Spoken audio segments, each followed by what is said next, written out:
Hey, ich zeige dir heute, was ich zum Geburtstag bekommen habe. Der war am 18. Mai und was ich mir selber geschenkt habe, denn ich war in Amsterdam, habe da den Tag verbracht, beziehungsweise 2, also ich bin eine Nacht geblieben. Und ich finde es immer super interessant zu sehen, was andere Leute so bekommen. Deswegen dachte ich mir, zeige ich euch das auch mal. Es regnet gerade draußen und donnert manchmal, also just for your information. Und ich würde mich mega freuen, wenn ihr diesen Kanal abonniert. Denn die meisten von euch haben den Kanal noch nicht abonniert. Das kann ich in meinen Analytics sehen. Und wenn ihr einen Daumen nach oben gebt, genau. Schreibt mir eure Gedanken in die Kommentare und wir legen los. Oh mein Gott. Wow, okay. Was eine Atmosphäre. Ich starte mal zuerst mit dem ersten von meiner Mutter.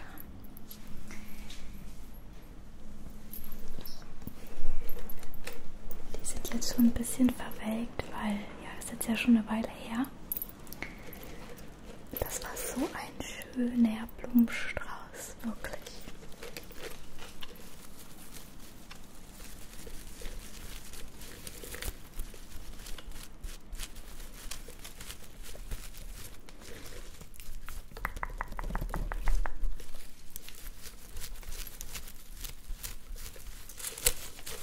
Ja, ich liebe Blumen über alles und damit bekommt man mich immer glücklich. Okay. Genau, das war das erste. Dann, das ist eine lange Story, okay? Also ich erzähle jetzt auch nicht, aber meine Mutter hasst es eigentlich, mir so Kitsch-Sachen zu schenken. Und ich liebe Kitsch. Für mich kann es nicht kitschig genug sein. Und das hat auf jeden Fall hier eine Vorgeschichte. Und ja, das hat sie mir dann, ich sag mal so, auf Empfehlung hin geholt. Und man kann das hier komplett schließen. Moment, mal gucken, ob ich das jetzt auf die Schnelle hier hinkriege. Leute, wie soll man das denn nicht süß finden? Und ich habe das immer gesehen, wenn ich in die Tankstelle gegangen bin. Wartet mal, das ist nicht so easy gerade hier.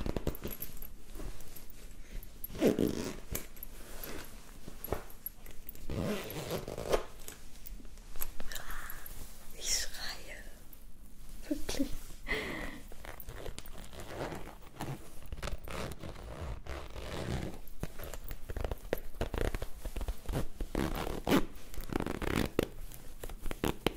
Boah, hat einen Reißverschluss.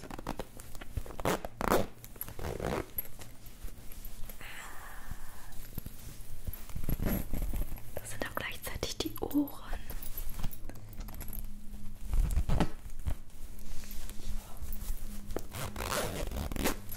So. Oh, ich kann nicht mehr. Ich finde das so süß.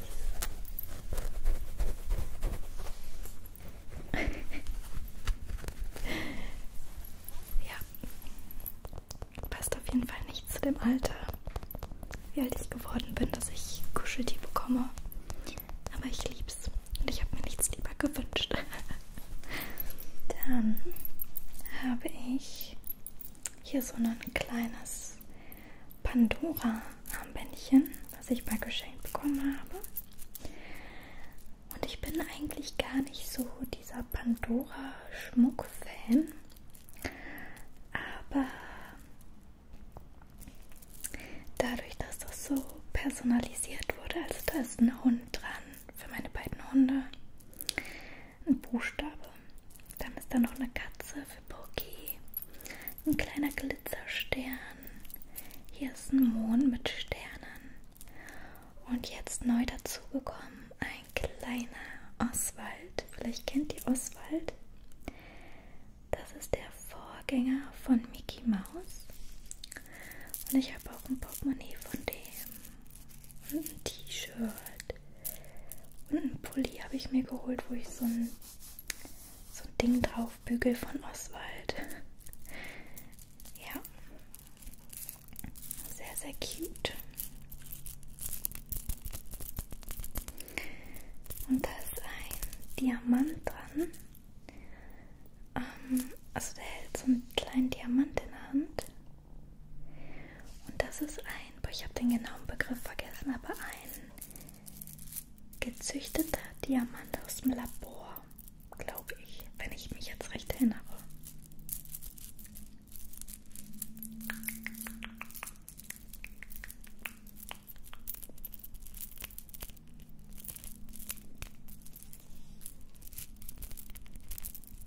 Ja, das mag ich echt so gerne. Mit Poki da dran, Möni Shiny. Sehr, sehr cute.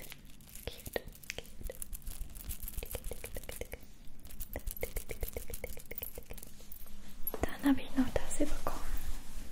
Da bin ich mal mit meiner Mutter. War ich denn da mit der? Weiß ich gar nicht mehr. Irgendwo waren wir und dann habe ich gesagt, boah, ich finde das richtig schön. Kennt man ja, oder? Das hat man schon mal öfter irgendwo gesehen. Und ich finde, das erinnert einen immer irgendwie an so Mütter.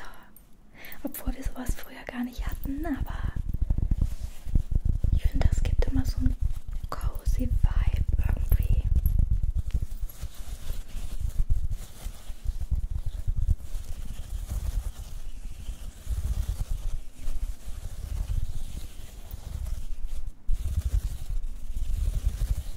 Ja, Leute, auch wenn ich noch hier nicht die krassesten Aufrufe habe, ich bin so gerne auf diesem Kanal. Irgendwie, ja, ich liebe meinen anderen Kanal auch, aber hier ist das Ganze noch mal ein bisschen persönlicher.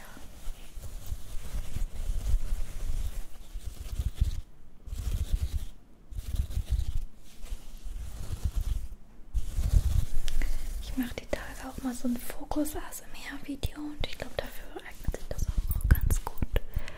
Weiß, gelb, grün, pink, gelb. Grün, weiß, lila, blau, lila, blau.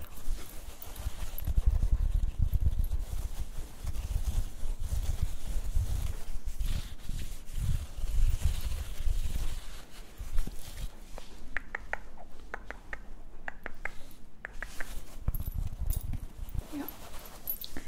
Dann habe ich noch von meiner Mutter Süßigkeiten bekommen, weil ich bin ein absoluter Süßigkeiten-Freak. Und dann habe ich ein Geschenk bekommen. Wenn ihr meinen Ibiza-Vlog geguckt habt, wisst ihr, dass ich in so einer Nischenparfümerie war. Und ich habe da etwas zum Riechen bekommen und fand das so geil einfach nur. Ich muss es leider so sagen. Und das war ein Parfüm namens Mad Honey, wo ich glücklicherweise, ich hatte ja aber ein Parfüm gekauft für jemanden und habe dann eine Probe bekommen. Meine Mutter hat sogar auch noch eine Probe bekommen, fand ich richtig lieb. Ich bin einfach über diesen Duft nicht weggekommen. Der ist von Born to Stand Out, Mad Honey. Die haben auch noch einen Duft, Dirty Rice. Falls ihr von Diptyque den Duft kennt, Dirty Rice. Nein, was laber ich? Les Papiers. Les Papiers. So ähnlich riecht Dirty Rice, aber Dirty Rice riecht noch ein bisschen mehr außergewöhnlich. Den hätte ich super gerne auch irgendwann. Aber ja, jetzt habe ich Mad Honey und ey, wenn ihr den mal irgendwo seht, ich weiß nicht, wo es den gibt oder ob es den nur im Internet gibt oder halt in bestimmten Nischenparfümerien. In Ibiza gibt es den, also wenn ihr mal auf Ibiza seid, dann werdet ihr bei Papatak, finde ich. Leute, ne, ey, es es ist so schade, dass ihr den nicht riechen könnt. Das ist Honig vermischt mit Rose. Und ich sage euch, wenn ihr daran riecht, ihr habt sowas Geiles noch nie bei Douglas oder irgendwo gerochen. Das ist ja bei den Nischen-Parfümerieläden immer so, dass es gibt so außergewöhnliche Sachen, die man in einem Douglas nicht findet. Wobei es auch bestimmte Douglas gibt, die haben auch ein paar Nischen-Parfüms. Aber ja, jedenfalls habe ich mich hier sehr drüber gefreut, weil ihr euch ja bestimmt denken könnt, dass der auch nicht so billig ist. Und ich bin so froh, den zu haben jetzt. Ach.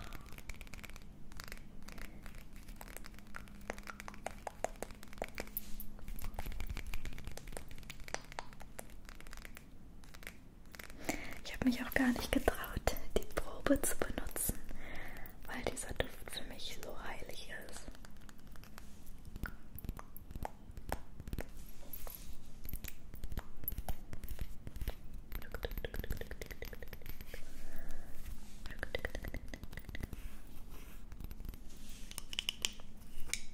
Der Deckel ist irgendwie ein bisschen billig verarbeitet.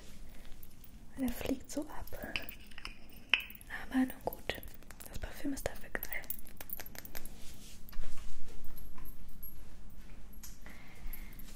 Ah ja. Bevor wir zu den Amsterdam-Sachen kommen, ihr wisst ja, ich liebe Pilze, Feenkram und so weiter. Meine Mutter hat mir sowas Süßes genäht. Ich kann nicht mehr. Ich konnte meinen Augen nicht trauen. Das ist einfach so ein kleines Jäckchen. Ja, und Leute, ne, also wie gesagt, alles nicht passend zu meinem Alter. Guckt euch mal das an. Oh mein Gott. Wenn ihr irgendwas genäht haben wollt, meldet euch bei meiner Mama. Die treibt sich ja auch irgendwo in den Kommentaren rum. Erstmal ist das ein wunderschöner Musselinstoff. Ich liebe das so sehr. Ich habe auch eine Musselin-Bettwäsche. Ja, und dann seht ihr schon die kleinen Pilze überall. Oh mein Gott. Das ist wirklich so gern. Innen drin steht Mushrooms designed for you.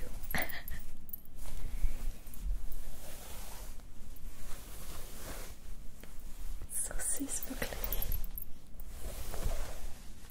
Habe ich mich richtig doll drüber gefreut, weil ich finde so Sachen, die kann man, das ist einfach das Schönste. So selbstgemachte Sachen. Falls ich mal irgendwann ein Kind habe, kann ich das auch weiterreichen irgendwann mal, wenn ich mir denke, okay, jetzt bin ich 60 und weiß jetzt nicht, ob ich das noch unbedingt tragen kann. Das ist so süß, ey. So cute. Cute. Ja. Sagt mir mal gerne, was ihr am liebsten geschenkt bekommt. Ist das irgendwas Selbstgemachtes oder Sachen, die ihr euch vielleicht schon lange wünscht und euch das nicht selber holen wollt oder whatever.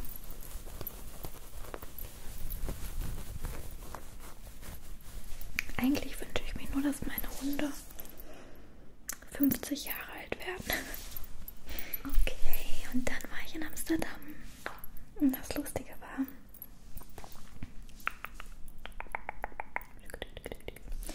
dass ich in einer Story von Basic Gina, vielleicht kennt ihr die, ich habe die bei Prominent getrennt gesehen, habe ich gesehen, dass die auf einem Event war in Berlin und da gab es wohl Free Tattoos.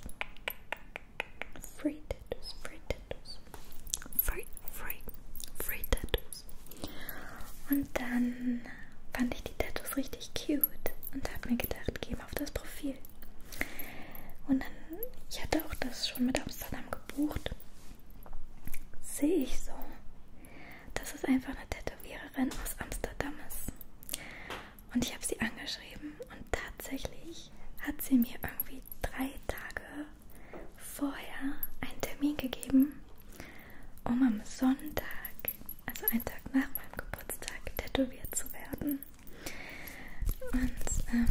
das fand ich so nice, weil das war ja so ein Zufall, dass sie aus Amsterdam ist und dass die mir dann auch noch so schnell antwortet und einen Termin vergibt.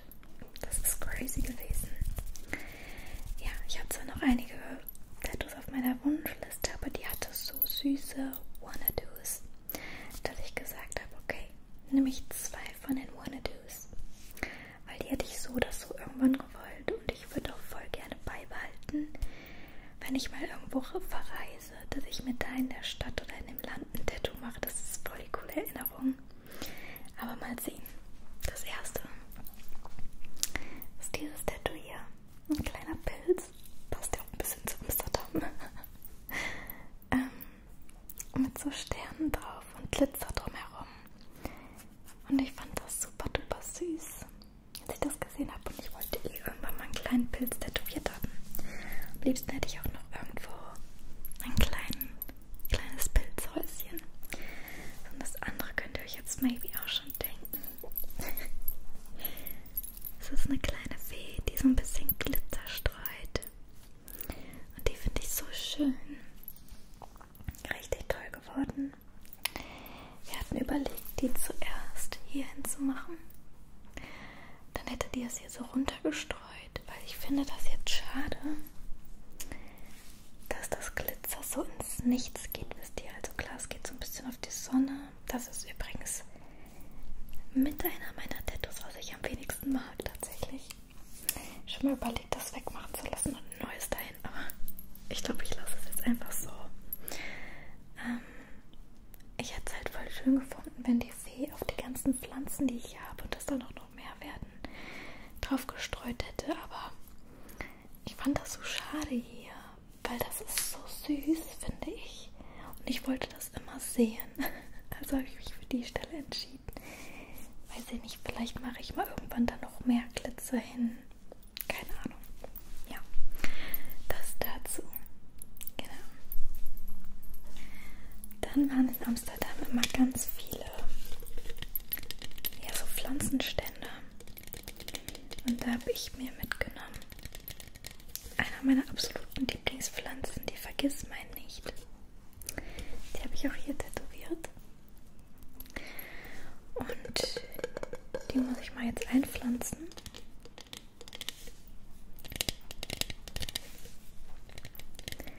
Meiner Mutter habe ich mitgenommen einen Zitronenbaum. Ich bereue, dass ich mir nicht auch einen mitgenommen habe. Aber ja.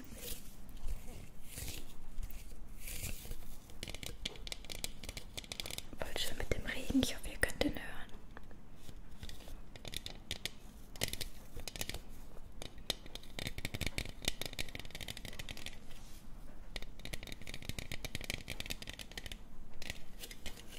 So schöne Blumen.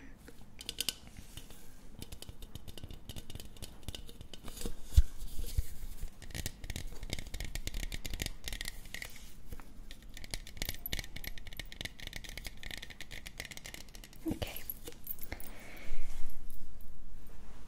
Dann habe ich mir gesagt, von vornherein, oder im Voraus habe ich gesagt, von vornherein oder im Voraus, ja, dass ich gerne mir ein Amsterdam-T-Shirt oder Pulli mitnehmen würde, weil ich das einfach auch mega nice finde. Und wollte ich mich entscheiden zwischen einem dunkelgrün und einem dunkelrot, und ich habe mich jetzt für einen dunkelroten entschieden. Einfach ein typischer Pulli, Amsterdam-Pulli. Sorry, falls ihr Haare seht, ich hatte den jetzt schon relativ oft.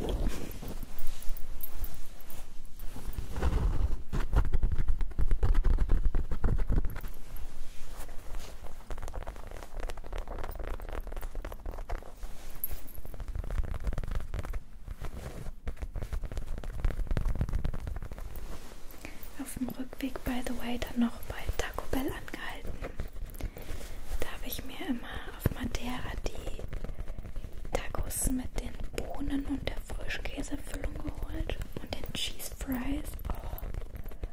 Aber irgendwie habe ich das Gefühl, diese Cheese Fries gibt es nicht mehr.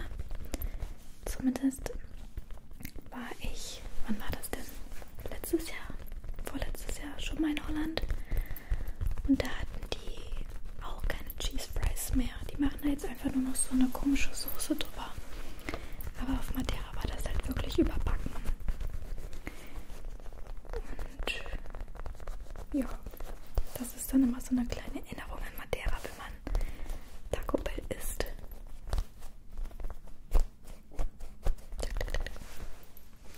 Dann war ich mir, während ich das Tattoo gemacht habe, ist meine Begleitung, durch die Stadt gelaufen und hatte einen Shop entdeckt, wo ich dann nachher dazu gekommen bin. Und zwar, da war das ein Shop mit so 90er-T-Shirts. Also die hatten irgendwie gestartet mit so Army-Zeug zu verkaufen und haben dann noch dazu so Band-Shirts und richtig cool. Es war so ein kleiner, vollgestopfter Laden. An beiden Sachen war auch noch das Etikett dran. Ich habe einmal mit das T-Shirt hier mitgenommen.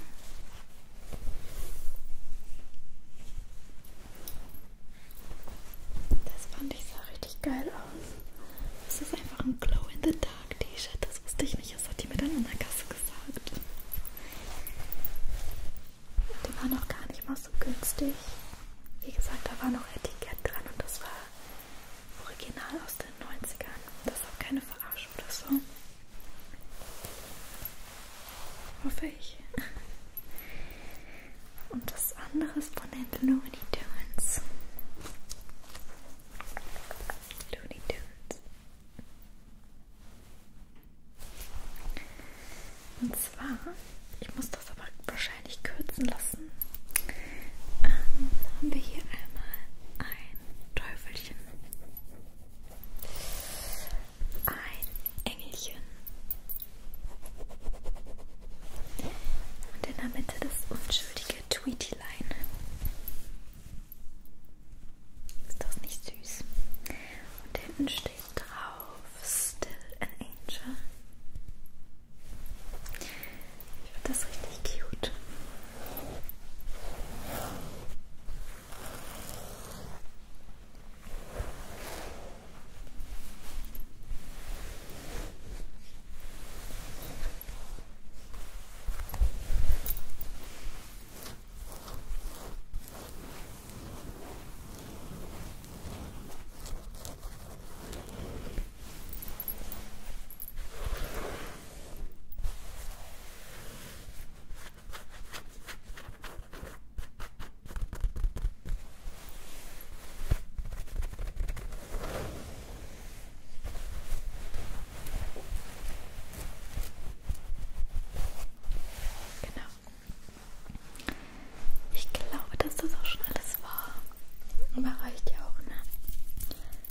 Mir fällt gerade noch ein kleiner Nachtrag, dass ich noch was bekommen habe von einem Shop, weil wir waren in so einem Shop, wo es ein paar Designer-Brands gab und die hatten so kleine, die hatten auch große, aber auch kleine Bear-Brick-Figuren. Das sind diese Bären mit verschiedenen Designs und die haben halt mitbekommen, dass ich Geburtstag habe, weil die gefragt haben, was wir in Amsterdam gerade machen. Und haben mir dann hier so eine Figur geschenkt. Ich zeige euch mal, welche ich drin hatte. Ich zeige nochmal zuerst, welche es alle gibt. Die gibt es halt in sämtlichen, wirklich tausende Ausführungen gibt es davon. Und die sind meistens so groß. Und ich hatte drin Emily the Strange mit so 2 kleinen Ohren, richtig süß. Habe ich mich sehr drüber gefreut, denn ich habe früher von ihr immer so T-Shirts angezogen. Also nicht von ihr, aber wo halt Emily the Strange drauf stand. Und das fand ich eine richtig süße kleine Aufmerksamkeit.